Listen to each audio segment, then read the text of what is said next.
السلام علیکم ورحمۃ اللہ وبرکاتہ۔ قرآنی عربک گرامر فعل مضارع کی گردان یضربو۔ یضربو وہ ایک مرد مارتا ہے یا مارے گا۔ واحد مذکر غائب۔ یضربانی وہ دو مرد مارتے ہیں یا ماریں گے۔ تثنیہ مذکر غائب۔ یضربونا وہ سب مرد مارتے ہیں یا ماریں گے۔ جمع مذکر غائب۔ تضرب وہ ایک عورت مارتی ہے یا مارے گی۔ واحد مؤنث غائب۔ تضربانی وہ دو عورتیں مارتی ہیں یا ماریں گی۔ تثنیہ مؤنث غائب۔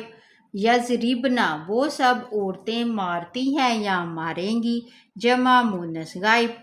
تضرب تو ایک مرد مارتا ہے یا مارے گا۔ واحد مذکر حاضر۔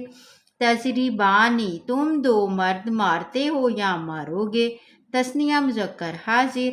تضربونا تم سب مرد مارتے ہو یا مارو گے۔ جمع مذکر حاضر۔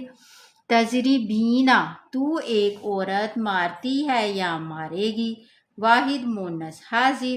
تضربانی تم دو عورتیں مارتی ہو یا مارو گی۔ تثنیہ مؤنث حاضر۔ تضربنا تم سب عورتیں مارتی ہو یا مارو گی۔ جمع مؤنث حاضر۔ اضرب میں ایک مرد یا ایک عورت مارتی ہوں یا ماروں گا۔ واحد متکلم ہم دو مرد دو عورتیں یا سب مرد یا سب عورتیں مارتی ہیں یا ماریں گی۔ جمع متکلم